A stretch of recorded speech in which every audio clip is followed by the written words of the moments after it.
Ito na, meron ng mga super T-girders, tangay-tangay na itong. At ito na yung i-install nila dito sa pangpitong span. Mula dun sa eastbound ng Ramon Magsaysay Boulevard. So meron na silang kompleto dito na 6 na span.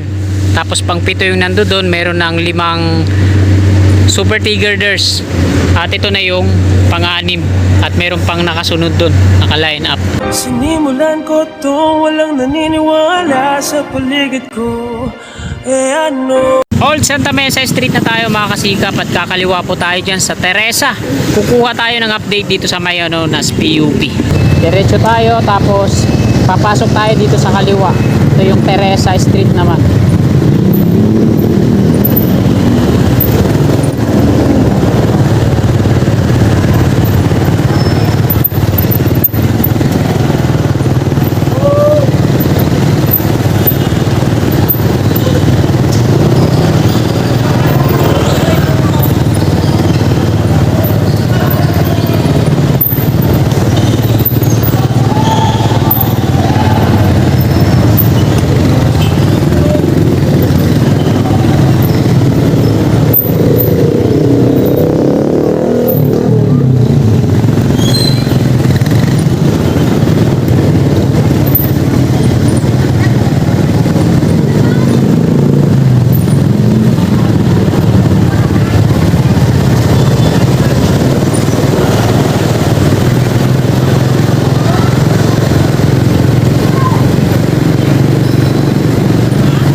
Dito na nga tayo mga kasikap. Ito na po yung Teresa Street, corner B. Francisco.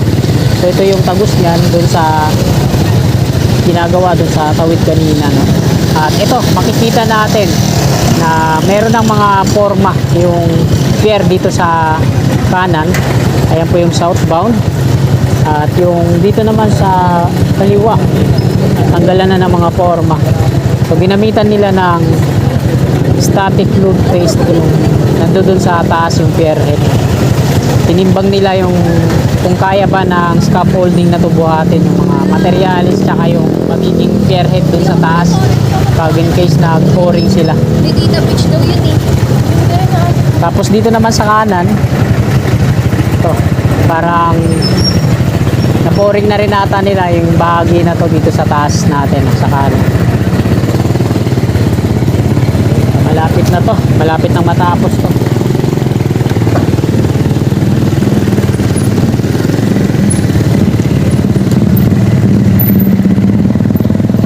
Ayan yung itsura ng mga pier column patungo doon. At nag-add na sila ng isang span pa sa installation ng mga super T-girders.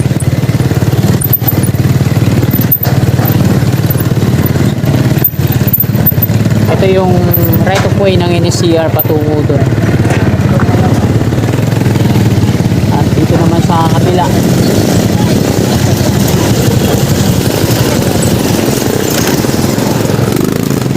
ayan yung PUP sa ating harapan.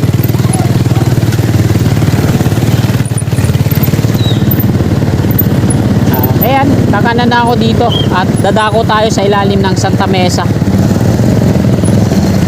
Tingnan natin kung ilang span na yung na-install nila ng mga super T-girders.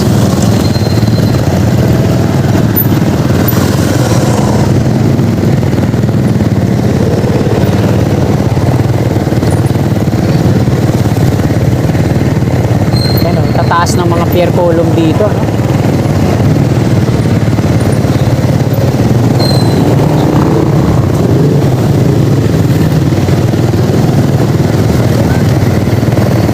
Hindi ito, tataas.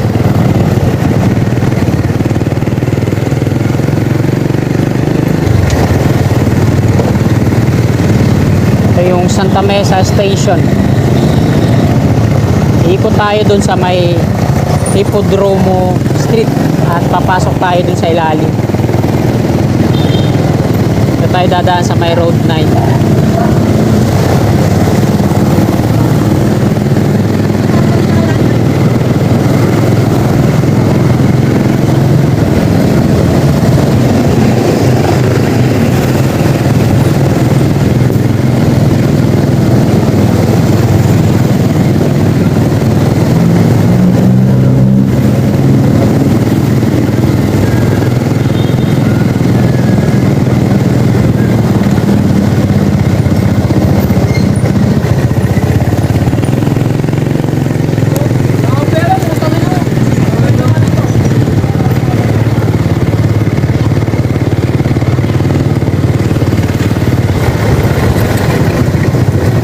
Hipodromo Street at kakanan na tayo dito.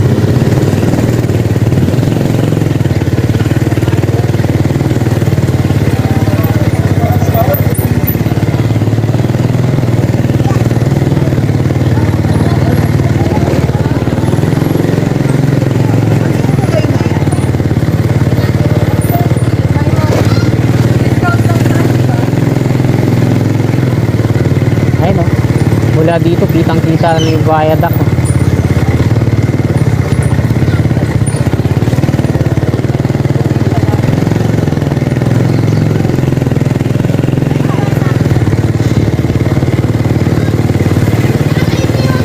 So yung nandito na additional na isang span, hindi pa kumpleto yung mga super T-girders. Bali meron na siyang pang-anim, hindi ako nagkakamali, no? Pang-anim na span na to.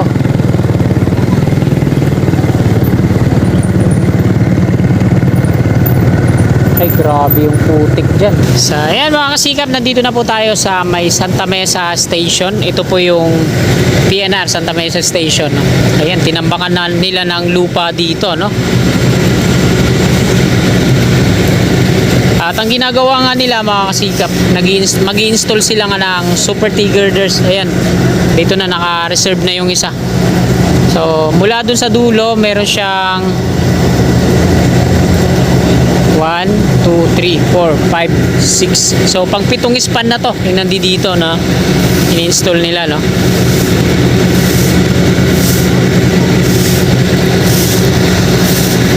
Pitong span, meron nang naka-install doon na 5 super T-girders at nandito na nga yung isa. So ayan na yung isa sa alang pang-anim dito. Ito nga, tinambakan na nila dito. So hindi lang tayo lalapit doon, baka mamaya sitayin tayo. Ayan yung mga nag-aakot ng mga super T-girders, ayun, tungo doon. So ito na, ay marami pa pala hanggang doon, oh. Ito na, meron ng mga super T-girders, tangay-tangay na ito. At ito na yung i-install nila dito sa pang-7 span. Mula dun sa eastbound ng Ramon Magsaysay Boulevard. So meron na silang kompleto dito na 6 na span. Tapos pang-7 yung nandoon, meron ng 5 super T-girders. At ito na yung pang-6 at meron pang nakasunod dun, naka-line up. At ayan mga kasikap, ito po yung latest na update natin ngayong gabing ito. Hanggang dito na lang po tong video na to. Marami pong salamat sa patuloy niyong suporta kay Kasikap Channel. Lagi po tayong mag-iingat. Magandang gabi. God bless po sa ating lahat.